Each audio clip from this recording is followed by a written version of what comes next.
Welcome to Economics Happy Hour. My name's Matt, And my name is Jadrian. and it is a gorgeous late April afternoon when this drops. We hope it'll be a week from when this drops, but it's late April. End of your semester is coming up. How many weeks left for you? It is week 12. So we have week 13, 14, and then a very short week 15. Okay. Normally, our week 15 is 2 days long. So we usually go Monday through Wednesday. We have reading day on Thursday. This year is a little, I'm going to say even shorter because the university on that last day was able to get Metallica to stop by on their world tour. Wow, The that's exciting. Metallica is coming to Blacksburg. And anyone who is a fan of college, do you know why? Actually, maybe I should start with asking why you think the university would want Metallica to come to Blacksburg. It is not an economic impact story. So, No, I mean, I would just, one of them might have been from there. Students, I know students have money to bring bands in, Susquehanna yeah. does, and so that could have been it. Nope. So, this is a college football story. Virginia Tech has a very famous college football tradition where at the beginning of every game, they're jumping up and down to Enter Sandman. Oh, very So cool. the inner Sandman sort of experiences, they're huge. It's sort of like Wisconsin has Jump Around. There's different stadiums have their different songs, and so for Sure. Virginia Tech, it's Metallica's Inner Sandman, and so they were able to get Inner Sandman to stop on a Wednesday night in Blacksburg. But we have class on Wednesdays, Ooh. and we, at least from my side, we will not be my classes will not be having class on that Wednesday because they basically canceled everything afternoon, and my Oh, classes are in the wow. afternoon. Well, they've asked us to move it online, and I just don't Yeah, want to. I don't want to teach in person for 14 weeks and then do the very last one online. that's So I'm fair. gonna change it up. Yeah, makes sense. Makes sense. Yeah, Susquehanna is next week. When this drops on the Thursday, there will be the Friday and then Monday and then a day off and then finals, and that's it. So it ends very early this semester. That's the rumor. I don't know. I'm on sabbatical, so I've heard that these other people are working. but yeah, that's the rumor. That's that people that I've heard from people. So what is the beverage of choice on this Ooh, fine evening? I have not even cracked it open yet. I really was waiting for you. So Awesome. I am celebrating. I'm going to call it a celebration. It was a very fun day. I can tell you about what I did. It's a ton of fun. I do it every single semester. We did our ice cream eating competition. I call it Okay. I shouldn't say competition.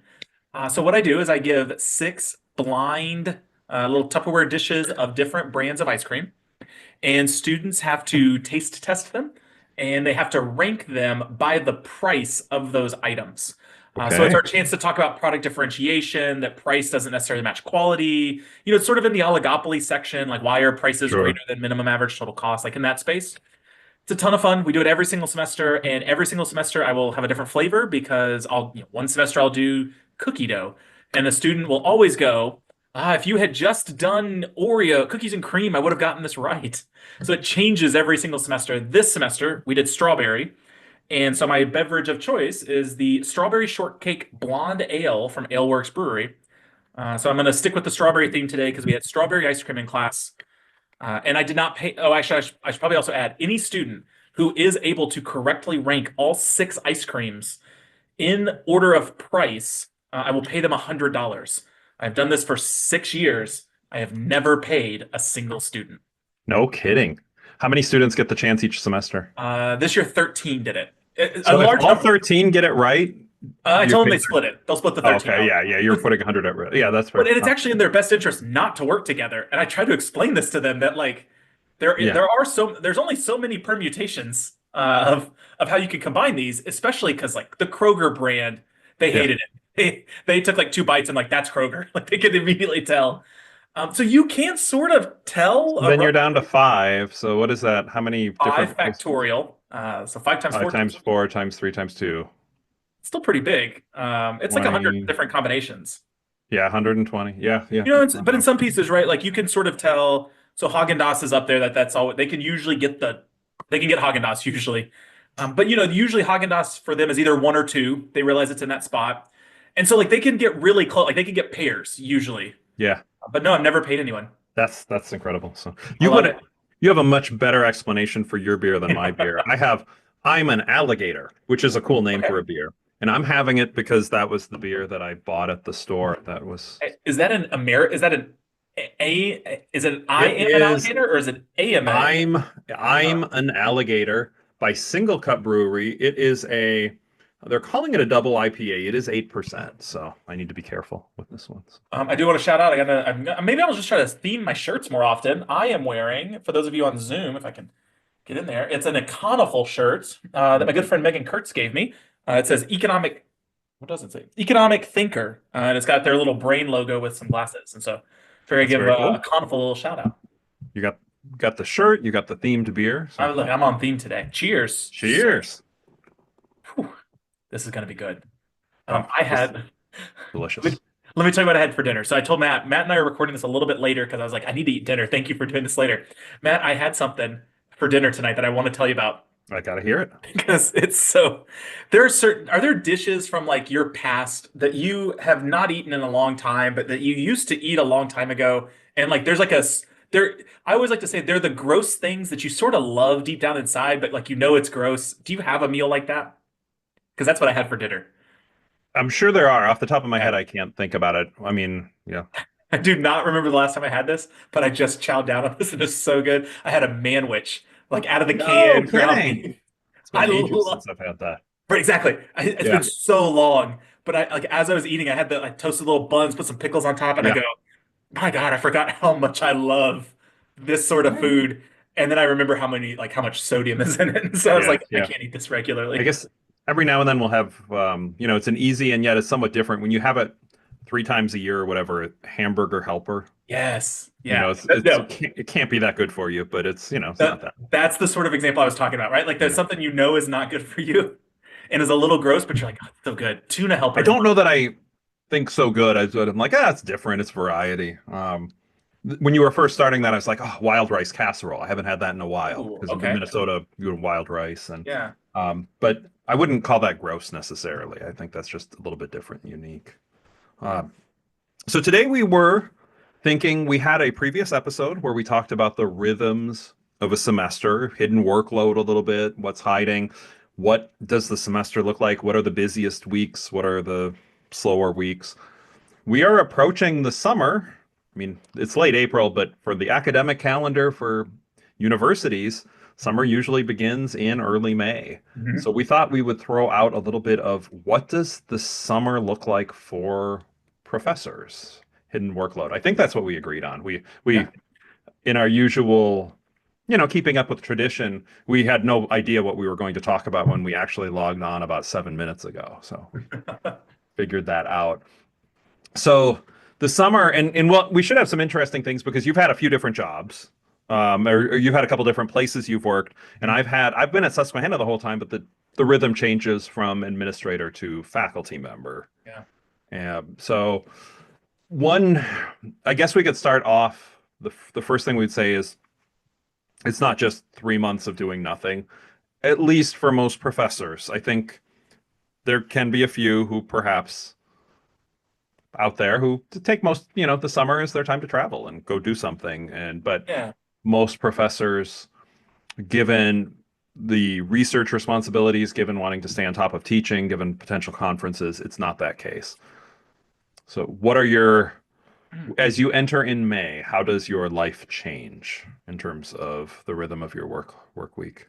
This is always the most interesting time of the year for me because I'm always super stressed right in the middle. And then there's this moment of the spring semester where things just like very quickly die down. Like at the end of April, it's other things, but like the teaching side of it dies down very, very quickly. And then it sort of ramps back up real fast and then comes back down.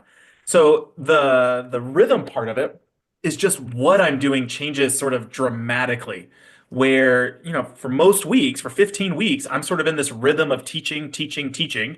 I'm doing some admin stuff. I'm doing some prep stuff for thinking about, what I'm going to do in the summer. But then there's sort of this moment right around finals week that my stress level drops tremendously because I know that there's like one final exam left and I need to grade. And then it turns into just sort of this weird, I'm going to call it administrative, but it's even like administrative on the teaching side of things, where it's really Okay. hard to go from like sort of a regular week where I teach Monday, Wednesday, Friday, I have office hours on certain days, and then finals week hits. And it feels very weird because like at 11 a.m. on a Monday, I'm like, well, I don't have to teach right now. And then it's just me answering emails. And so it does take me a little Yeah. bit of time to pivot, but it is a lot, at least in May, a lot of emails. And those emails are, some of them are very happy emails. I want to be very careful and say, some of them are students thanking me for a great semester, wishing me Mhm. luck, telling me, that those things happen. But it is also a lot of student complaints who have issues with my class or other classes. It's students who failed classes need to take summer school, which I know we're going to talk about probably. How do we help students who have failed a class? Those sorts of things. Sure. It turns into a stressful time for students, and that stress sometimes gets into my space because I know that they're stressed, and so I take on some of their stress. But then by June, actually, really by the end of May, that's when things get much more calm, and I can actually sort of focus on other things that I want to do. Is that similar in the dean life? I guess if we think back to last year. Yeah, the at the end of the semester, so it's weird. The last week or two of the semester aren't quite as insane as I always thought faculty was. Well, no, it probably is. It's events to go to at night. Yes. That's what keeps it busier. So it's the full day and then the events at night. But I think it slows. Can you give some of the events? Like what are you doing at the end of the semester? Um, so I'm going to a senior reception soon, and it's an absolute blast. There's several separate graduation ceremonies Mhm. that will occur. There are maybe alumni in town who have kids graduating, and they're either there or not have kids graduating, but their kids are moving, they're moving them off campus and maybe getting together and going out to a dinner or grabbing Mhm. a drink or something like that. So those types of events outside of work hours are busy. It can be, I get some emails. Most of the emails go to the department chairs. It's only a rare case where it will come to me when somebody's upset. And usually, I mean, we have a pretty great record here of most students. They graduate in 4 years. But, if it gets to me, usually something went wrong. And Yeah. there's it's as a dean, it seems like you have the power, and in some ways you do, but you are charged with going by the faculty handbook and in some ways trying to interpret the rules the faculty want you to interpret. So in many ways, I don't have that much power, and I don't know that you want that much power because otherwise you'll hear the story and be like, oh, of course you should be able to just pass the class or whatever. But no, hey, I'm sorry, these are the rules. Let's look at the options here. And Mhm. it's not too many of those that come up, but things will slow down pretty dramatically. The emails will still come through like crazy, but a lot of the work week as a dean will be throughout the various weeks. I'll have a lot of meetings. I mean, I meet with the department chairs semi-regularly. I meet with the other staff semi-regularly. We have 4 different committees within the business school. I meet with each of the chairs somewhat regularly. And when the summer starts, that stops. So like there's both the one-on-ones and the group meetings, they stop.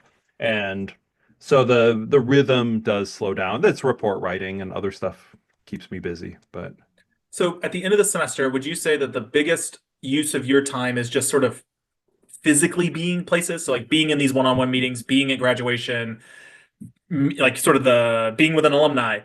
Is that like what's taking up a chunk of your time in like those last 2 weeks? I don't know that it takes up a chunk, but there's always reports to write. Mhm. There's always, it's annual evaluation season at our university. And so all of the chairs write them, but at Yeah. the end of the day, right, I've got to look and sign off on a lot. I have to write several myself. Mhm. So those are going on. You throw the other stuff on top and it adds up. It's many ways, it's just a million different jobs that you Yeah. do as a dean. As a faculty member, I know there was always this moment of it just seemed glorious the moment the grades were turned in. I was like, this is incredible. Of course, I shifted to research right away, but Well, actually, that was my next question. I'm glad you said that then. I've always been curious. This is something I do, and I don't know if this is something that other people do. So when the semester, I'm going to say ends, right? This idea of like submitting Sure. grades or like you have that final meeting. Do you sort of just kind of keep powering through and then book yourself a vacation after a couple weeks? Because what I do is I try to sort of squeeze in a couple days off, like right after. So the semester ends, my grades are put in. I know I'm going to get emails. I answer emails the next day, and then I sort of log off for 3 days. And I'm like, I'll come back on Monday and start over. Do you give yourself a break in the beginning, or do you like to just sort of keep going, take a break later?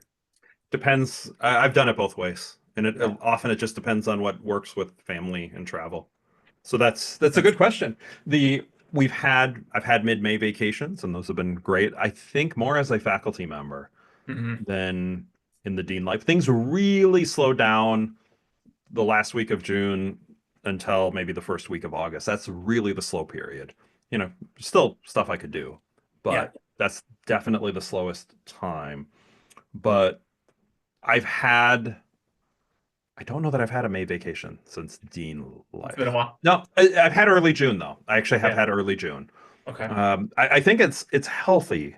And one of the things, as I go back, I have to think through how to, like you talked about this before. What do you give up to make sure you maintain sanity? I have to make sure I maintain sanity as I go back into the role. And total, it's often total chaos for 15 weeks, but it's not healthy if it's stressful total chaos. Those disconnecting breaks, they're good. Yeah. It's healthy. It's good. I think what you do sounds smart, taking a couple days right away to disconnect.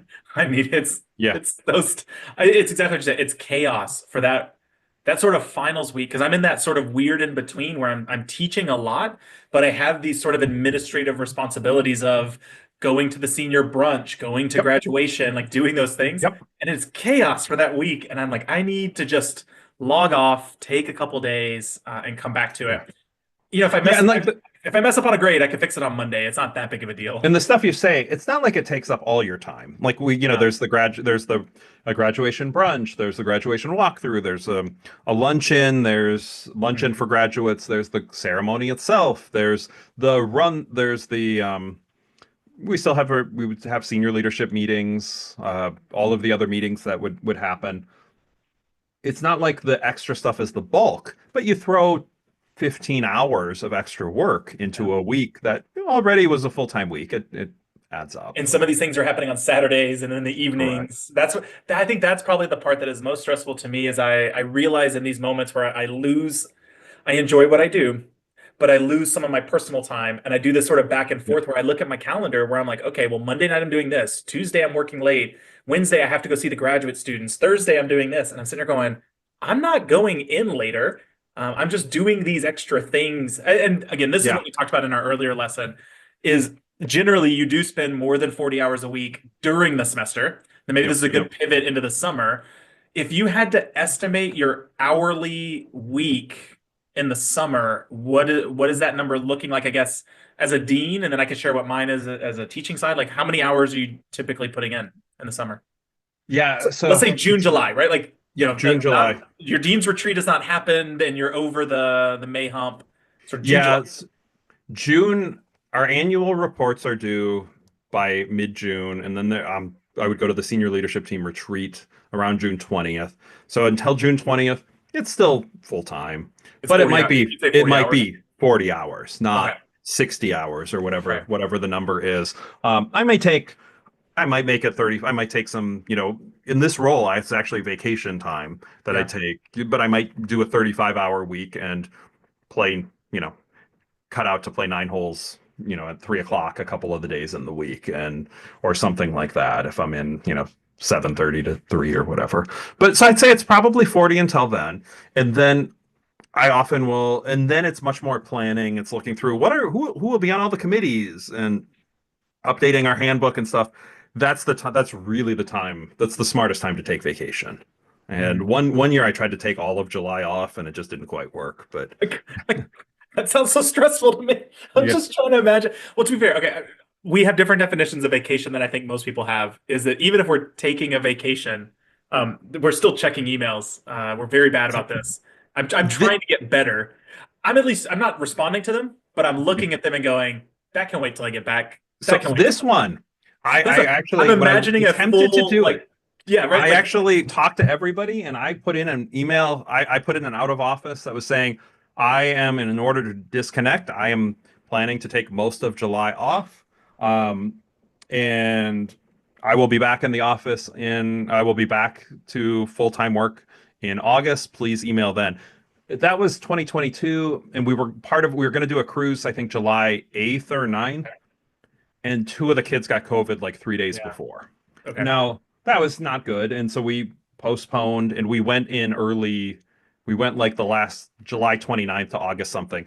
The huge benefit of our job is I was able to say I had other work I was going to do. I'm going to be working this week, probably 30 hours, and I'll work a little bit more in July than I was planning to, but then I could take that week in August. And Mhm. so that is an enormous benefit. But no, the plan, and I had a not a harsh, but I had an out of office email. I studied up on people who wrote emails to say, "Hey, thanks so much for emailing. In an effort at self-care, I'm really going to Yeah. disconnect and I'm not going to be reading the emails and I'm not going, please don't plan on me responding to this. If you really need to reach me, you email me again when I'm back in the office on this day." And so, I mean, I think that's healthy. It does take planning because you need to get Yes. everything done and in shape. And so it was a little stressful beforehand, but I would recommend it. Now you do a lot of media stuff. I mean, you've got your weekly newsletter Yes. that I suppose you could do in advance. I've thought Um, no, yeah, I've thought about this, right? Like especially in I'm usually good about writing some of these topics in advance, but part of the problem is that, if you're my big pitch is I'm talking about current events. Uh, It needs to be somewhat current. So I can squeeze in sort of one that's like pre-planned, like I have some in the bank yeah. that I could do, but I don't know that I could take a month off. I could take a week off. Like I think I So could log off in the I summer for a week. I think your readers of that, if you sent them a note ahead of time, especially if you prepped them, they would appreciate it. If you had said something like, "I'm going to take July off. I have one newsletter pre-planned for Okay. mid-July," um, and then like honestly, you could probably bring in a guest. I mean, I'd come on and talk Econ of Broadway one time for fun, or Mhm. somebody else would come in and talk about whatever it is that you'd want them to talk about. You could fill in with some substitutes, or you could Yeah. just say, but I will be back at it in full. Appreciate all of your support. Look forward to reconnecting. I think many of your readers would probably Probably um, applaud. They're like, he needs a I think a lot would break. applaud. Not that they don't love the content. Of course they love the Yeah. content. But it's also the time, I mean, I know Fee does a lot with your Mhm. work. Oh, in the summer they don't do anything because there's no team. They Oh, don't. Yeah. see? So I did. But I did do this once when I moved from Penn yeah. State to Virginia Tech. I did. My post was no news. I pulled it up to see. It's the title is "No News is Good News," right? And I said I'm moving to Blacksburg. There's no post. I'm too busy. I can't do this. And I said sorry that sorry I'm not sorry I don't have something for you, but I have something else to do. But I was back right the very next week. So Yeah. I mean, and I've just thought about this on yeah. videos. I've done them. I think I'm going to slow down on YouTube videos a little bit when I go back in. Right. Earlier we talked about this time to reflect Yes. that on a sabbatical. I did not start increasing videos since I've been on sabbatical. This would have been the time. Mhm. What does that tell me? It tells me I don't really want to do more. Like I'm happy to do some, and it's kind of fun, but I don't feel this burning urge. Like I don't need to be out there in front of people telling them about tariffs. There's a lot of people talking about that now, and if I felt like it, I'll go ahead and post one. But so Yeah. I'm going to try to record some this summer. But I think people don't. The world will continue going if I post every other week or every third week a video in the academic year. It'll keep moving along just fine. And so I do think I think it's healthy. But the other thing, on top of your newsletter, you get a lot of requests from actual media outlets to do interviews. Does that keep up in the summer? Does that get busier? Trying to think of last year. Our media team is really good. So if I do leave and put an out of office, our media team respects that. They're not messaging me and saying, "Hey, we have something that you might want to do if you check your email." If I put an out of office and I say I'm gone for the next 4 days, Yep, I'm going to do something else. Even during the semester, they respect that portion. They don't bug me and ask for more. that's awesome. It definitely slows down, but I think more of that is I don't know why. I don't because the news obviously doesn't slow down. I think just part of universities tend to slow down in the summer, so I think like sort of That's all fair. parts of the university slow down, Yeah. even on the news side. But yeah, I do still do some stuff over the summer. It's less common for sure. Okay. Um, It's interesting. I never thought. You're made me look back and see if that actually is what happened last year. yeah, yeah. Ah, the summer thing disconnecting time is just valuable, and I think it makes us better people, better people in general, and probably better at our jobs when you go back. I mean, if you had a little bit of a break, because we love our work, but if you have and if you doing it and you're overwhelmed, then naturally it's not quite as exciting. But a little bit of a break, Well, let it's me pivot then here in a second. Have you ever taught a summer class? I have all Okay, online. Prior to becoming dean, right. those were options, and I signed up for paid extra, and Yeah. we're a single income family, and But it um, was it was only an online class. only online. Susquehanna started offering online, and I did my best to rig the system. So I offered all the sections because you got Right. paid per student up to a certain amount, and I Yeah. I had videos for everything. Mhm. It was asynchronous, so yeah. Okay. So I did those once I became dean. That was something I dropped, and there are a couple people in our department who offer a class now in the summer. So I did it in grad school, and I think Okay. I did it once at Penn State. And Yep. that one semester I did it, I said, I will never do this again because exactly what we were just talking about. I Yep. did not, in the moment, I did not realize how important it was for me to take time off because of Yep. how much time I put in during the fall and the spring. I was like, Yep. I was like, I'm young, I can keep going. Let me do a summer class. Yep. And it was a full 10-week summer course. So we did it over summer one and summer two. So In uh, person or virtual? it was virtual, but it was actually Asynchronous? was it virtual? Now you got me really curious. This was so long ago, I don't remember. Okay. It was definitely not in person. It was online. Yeah. And I want to say it was asynchronous. But Okay. even that, it was just sort of the fact that you had to check emails, grade papers, Yep. answer discussion boards, right? Like it felt like I never actually got the break because I was still sort of in work mode. Sure. And I mean, it definitely was easier to do an asynchronous online one than being physically in person. But I did that one semester. It paid fine. It paid very well for what I do, but it was not, I think, an appropriate amount of money compared to how much I normally teach. I don't know. I don't know the best way to say that. It was paid at a lower rate than what it probably should have been. And I'm sitting there going, Yeah. why am I doing Yeah. Yeah. No, all that's this work? Like I need a break. And I have yep. never taught a summer class since then. Yeah, I don't know. I think, if I'm back in faculty, I don't know that I would necessarily want to do it again. Yeah. But at the time it was good. And um that said, I don't think I was as good of a teacher for the asynchronous summer. No. I think there's something about the synchronous classes.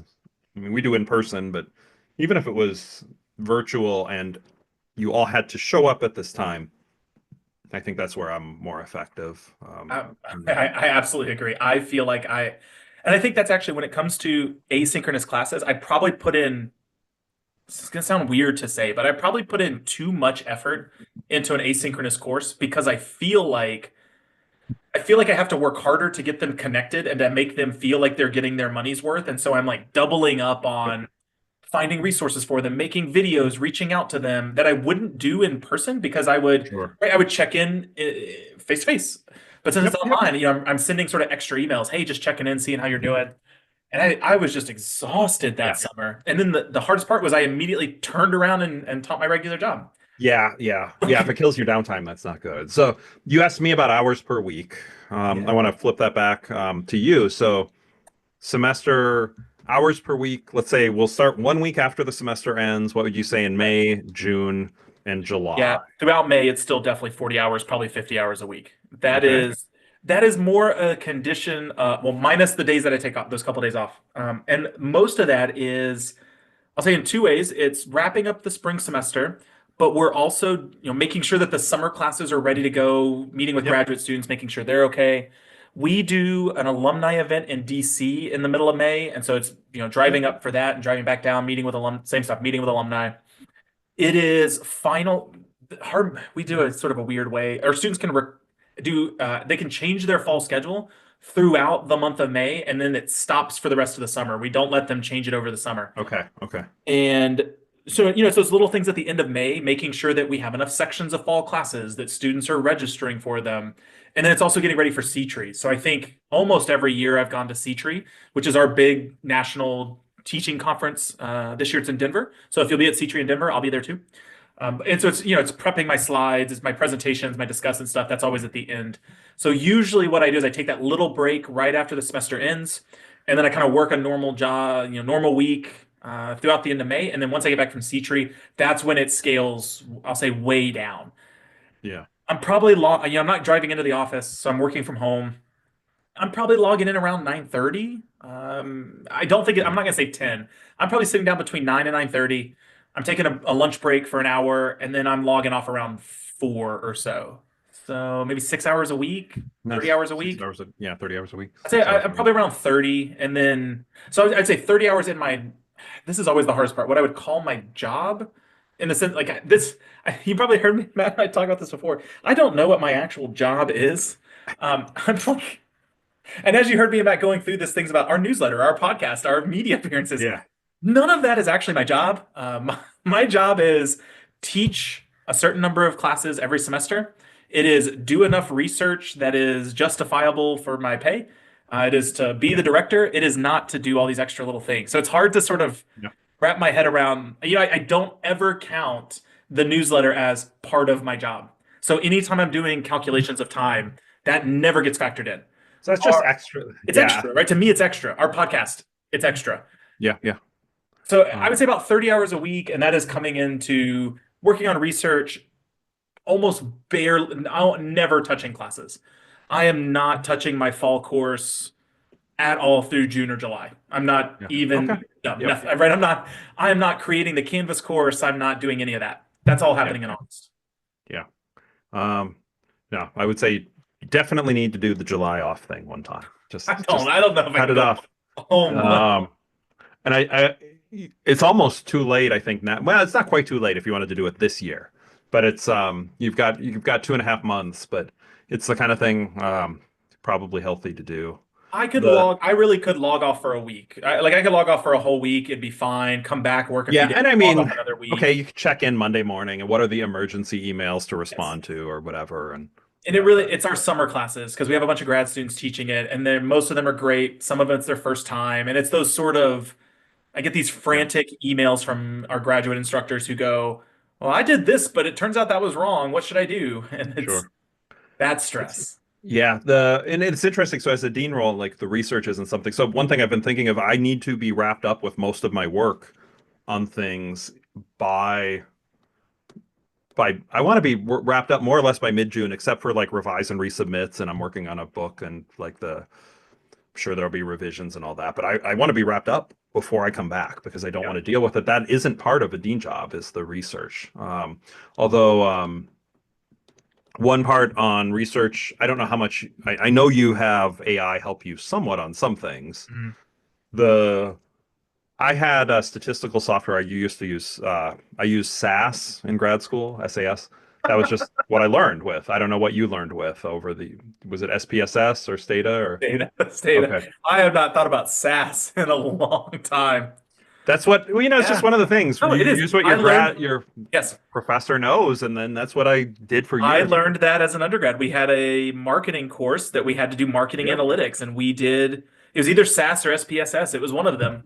But I do remember downloading the program and using it for that one project and And never. no, so that's what I used SAS and I would have the license at Susquehanna, but becoming dean, I haven't used it since. This is an interesting story on research related to sabbatical, not dean work, but so I'm doing research again, and I have this paper. I think it's a really cool paper, but it's looking at the Broadway show performance and how many Tony Award nominations or wins they receive based on when they open and revenue, and it's essentially seeing what factors affect because Tony Awards are very valuable, and actually Tony Right. Award nominations are incredibly valuable. So what factors affect that? So I find this fun because I like Broadway shows, and so I need to do some statistical analysis. Nothing the advanced kids are doing these days. This is like it's more than an OLS regression, but like Probit models, Logit models.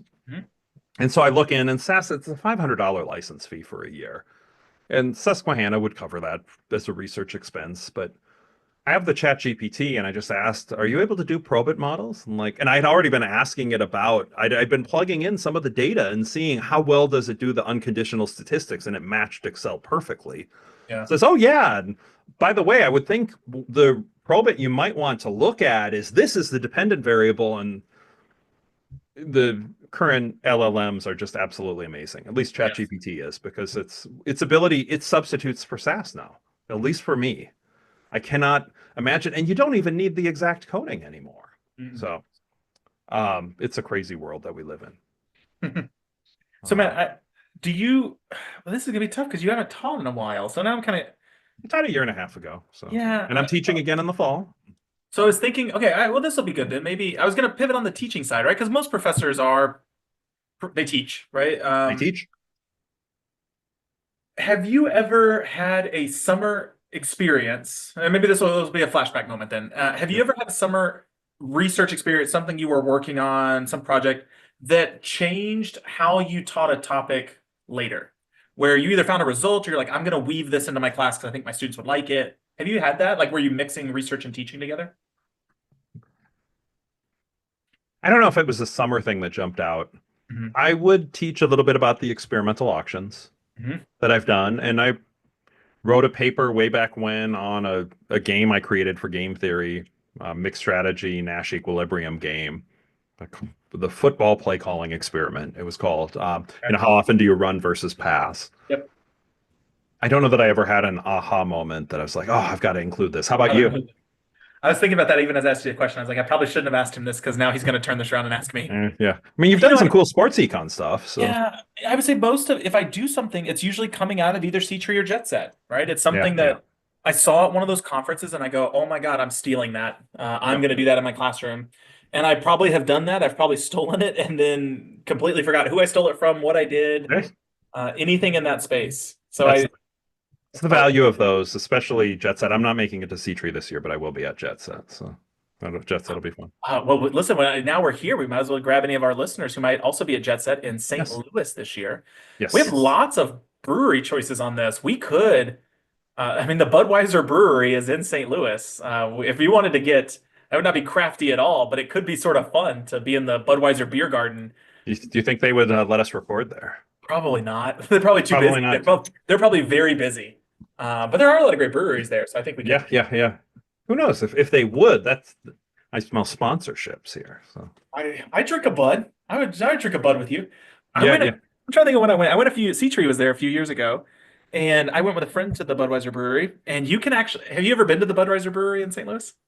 I've driven through St. Louis. I haven't really been to St. Louis. I'm looking forward. They have a beer garden, and it's just so goofy. You can get flights at the Budweiser Beer Garden in case you want to sample the different Budweisers. different Budweisers.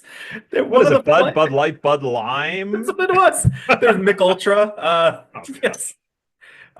There's I don't know. It was one of those experiences that if you're a beer drinker, it is not. We're clearly laughing. I'm clearly laughing about this because it's so funny. Yeah. I'm trying to find the piece on here. But yeah, they have a beer garden and they're treating it like a regular beer garden. And you're taking this like tiny little sample. They're like, and this is Michelob Ultra, where it's brewed with 64 cal. Like it has the descriptions Oh gosh, that's of crazy. the beers, and you're just like, it's really hard to do it with a straight face. Like it was so challenging because you have this tiny little glass of Bud Light, you have a tiny little glass of Bud Light Lime. Oh, It gosh. was so goofy. But it's one of those, I think, if I think Amanda would laugh about this just in the sense that like she has seen you probably get a flight and that you have taken like little samples. Yep. There is something sort of Enter all of them into Untapped. That's what usually gets me made fun Yes. of. Oh, it's I've gotta Untapped. enter them into Okay. the app. Yeah. Gamifying drinking, and it's like a video game. That's what I get made fun of for, not the flight as much. But Yeah, everything is all the menu items have it's Michelob Ultra beer cheese and stuff like that. I think they had done something where at 2 p.m. the brewer came out and you could have a fresh glass of Bud Light with the brewmaster and like they're standing up there acting like it is a normal beer. They're like, yes, it's brewed this way and it spends this much time. And you're sitting there That's going, it's funny. a Bud Light, man. it's Like, a what Bud are Light. Yeah, you doing? that's But funny. yeah, you That's can funny. get Bud Light flights, and check all And for those all in. of our economics educators listening, please consider Jet Set. It's a Yes. wonderful conference. You can learn a ton. If you have interesting ideas, the past two Jet Sets we have recorded several live. I think we haven't talked about it, but I think the plan would be to do more of that. That helps us in our fall semester as we have a nice runway of episodes that we can drop over a couple months. So It also means we need to look at the list of people and figure out who we want to talk to.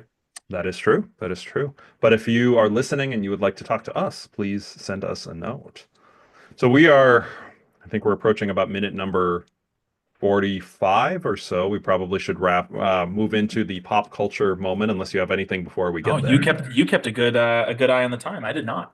Um, any pop culture thoughts as we're I have a new one for you. Thanks awesome. to a user submitted video clip for the Econ Media Library. So I'm going to give a shout out to Brian Lynch.